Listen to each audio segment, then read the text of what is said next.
Hello mga day! Welcome back to my YouTube channel, Diday Vlog. So, for today's video, ay maggagawa lang ako ng short video.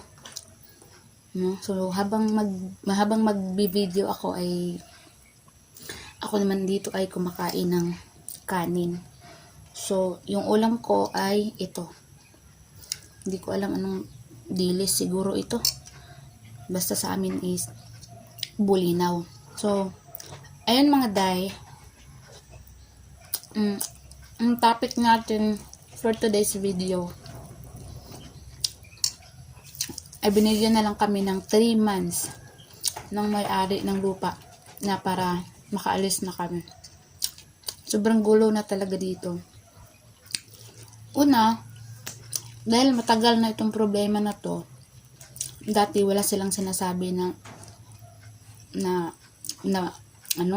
silang sinasabi na buwan. Ilang buwan na lang kami. Pero nung huli silang nagkaharap sa barangay ng papa ko, ang sabi talaga niya ay 3 months. So, November yun sila nagkaharap. Tapos, December, January, February. By February or by March, wala na kami dito dapat. Wala na, sirain na tong bahay namin. Tapos magsialisan na kaming 3 pamilya dito at maiwan yung uncle ko na lang at saka yung mga pinsan ko, mga anak niya. Hindi ko alam guys kung wala naman talaga kaming laban. Or, sa amin lang na mga anak ni Papa, wala naman talaga kaming magagawa kasi mga anak lang kami. Pwede kaming makaalis anytime. Yung papa ko, hindi ko alam kung meron ba siyang karapatan na hindi naman talaga siya ang nagbabantay dito. Noon, yung lolo ko. Tapos yung lolo ko ay wala nang kakayahan na mag-asikaso dahil napakatanda na ng lolo ko. Ultimo, pera hindi na niya kilala. Ultimo mga apo niya, hindi na niya alam yung pangalan. So, matagal nang kinupkop ni Papa si Lolo. Matagal na talaga. At nung namatay na si Lola, si Papa na yung kasi nga, hindi naman, sa batas daw, hindi naman talaga si Papa dapat. Dapat yung panganay na anak. Yung panganay na anak, wala naman dito.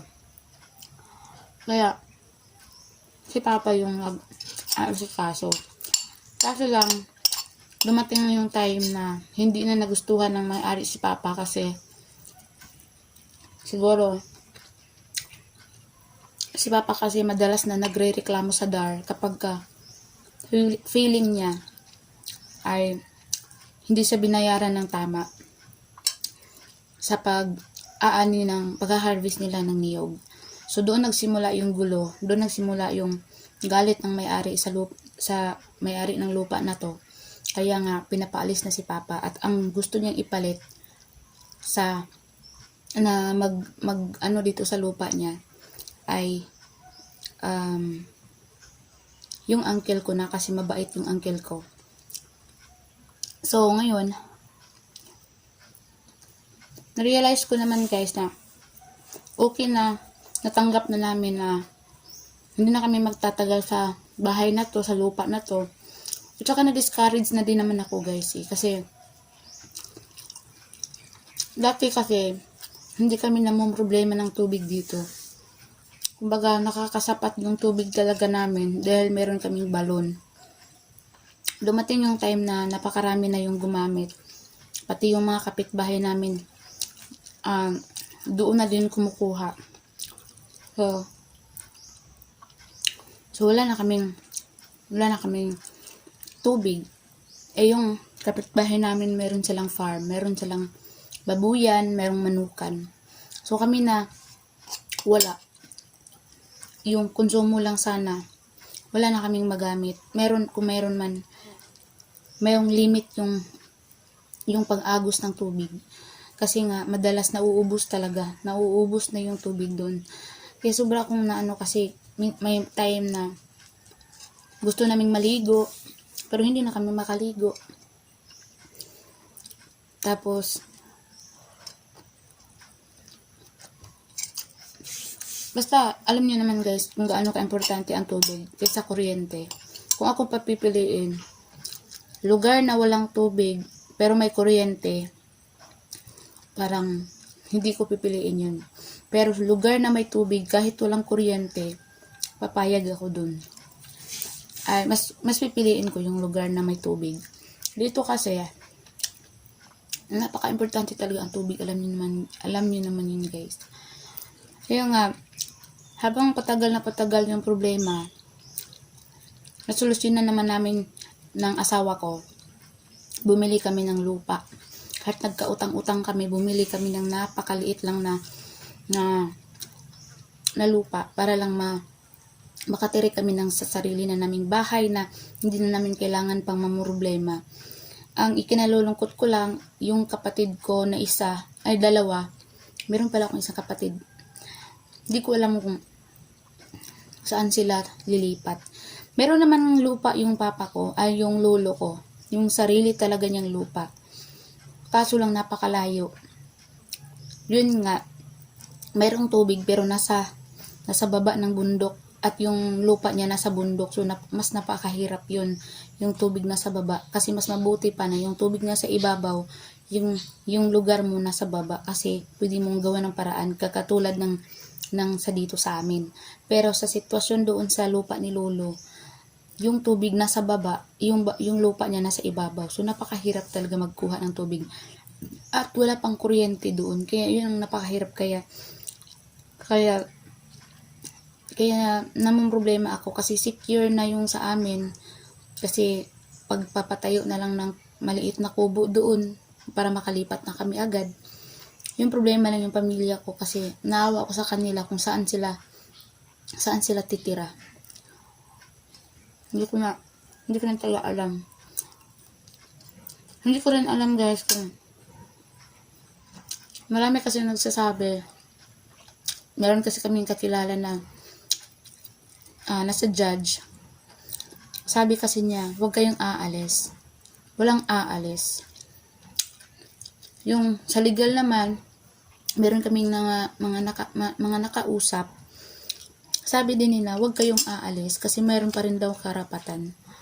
Pero sa akin kasi, sobrang gulo na. Pero si Papa kasi gusto niyang subukan pang ilaban. Na kung maaari, continue lang.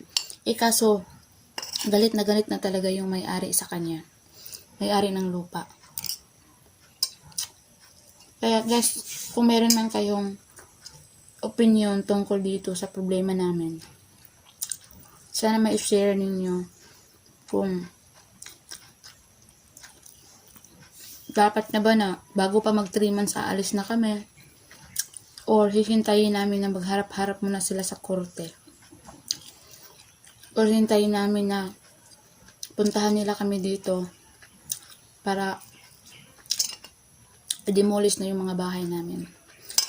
Pero yun nga lang talaga ang masabi ko. Na-discourage na talaga ako sa lugar na to. Una, walang tubig. Pangalawa, nahirapan na ako kapag umuulan, napakaputik talaga kasi nga hindi simentado yung daan. Napakaputik ng daanan. Tapos mas mahirap pa sa akin kasi buntis ako. Hindi pwede sa akin yung nakasakay ako ng motor. Tas baka ma-slide, yung mga ganyan-ganyan. Kaya lalo ako na-discourage. Kasi napakasarap kasi pag tumira kasi isang lugar na may tubig. Kasi ang tubig talaga ay napaka-importante. So, alam ko matagal ko na itong ibinahagi sa inyo yung problema na to sa lupa na to. Hindi pa rin na to, nung last June, binahagi ko yung problema na to.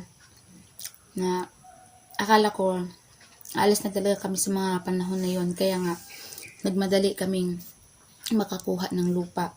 Ngayon, medyo natahimik siya ng kaunti. Kaya wala din kaming ginawa. Tas ngayon, umiinit na naman yung issue tungkol dito. At nagbigay na siya ng due date namin. Na 3 months na lang dapat wala na kami dito. So, syempre guys, hindi naman kami magpapakapal ng mukha. Kung sa akin lang, bakit ako magpapakapal ng mukha ko na titira sa lupang hindi amin? Tapos matagal na kami pinaalis at hindi pa rin kami umaalis, di ba? So, kaya nga, kahit wala kaming budget para magtayo doon ng bahay, magtayo na lang kami ng kaunting kubo. Basta meron lang kaming malipatan. Mapakabitan ng kuryente at tubig, yun lang talaga. At medyo malapit lang din yun sa amin sa tindahan. Kaya hindi na mahirap sa amin yung pag-uwi-uwi kapag doon kami natulog sa tindahan. So yun lang muna guys, i-update ko po kayo sa susunod pa na mga araw or sa susunod na mga araw kung ano na naman yung bagong update. Kasi nga meron si Papa kasi aalis siya sa susunod na Sabado kasi magkikita sila ng kaibigan ng biyenan ko na nasa Supreme Court, nasa judge at bali ipakilala niya yung papa ko at pag-uusapan yung problema at humihingi yung papa ko ng kaalaman kung ano ang dapat gawin. So, maghihintay kami kung ano yung magiging resulta. Pero para sa akin talaga, hindi na namin hihintayin. Sa amin lang mag-asawa, hindi na namin hihintayin pa yung 3 months. Kailangan kumilos na kami para wala nang magiging sakit sa ulo. Tapos, yun nga sinabi ko, discouraged na po talaga ako sa lugar na to. And then, hindi na siya tahimik tirahan tulad ng dati.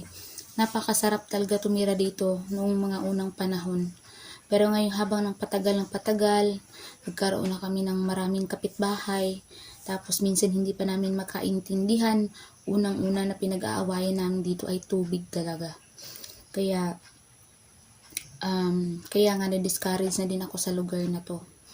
Kaya sa susunod nating vlog ay ipapakita ko sa inyo kung makadalaw ako doon or kung makapagsimula na kaming magtayo ng kubo doon. Sobrang busy pa kasi talaga ng asawa ko kasi sa ngayon siya na lang yung kumikilos sa pamilya namin, sa aming pamilya namin. Siya na lang yung kumikilos. Ako kumikilos naman ako. Tumutulong ako doon sa tindahan kapag walang nagbabantay. Ako yung nagbabantay doon sa tindahan. Pero yun na lang, may limit na kasi yung magagawa ko kasi buntis ako, hindi ako pwedeng makapagtrabaho or kahit anong magawa ko. Limitado na lang talaga at kung maaari, nakaupo na lang. Kasi yun nga, buntis ako at medyo masilan siya kasi sabi ng doktor, hindi daw ako pwedeng magtayo. Dapat nakaupo lang. So, ayun lamang muna guys for today's video at sana naman ay kung meron kayong opinion na ma-share sa akin, mag-comment lang kayo dyan sa comment section para naman ay mabasa ko kasi babasahin ko talaga lahat yan. Maraming salamat sa panonood. Bye!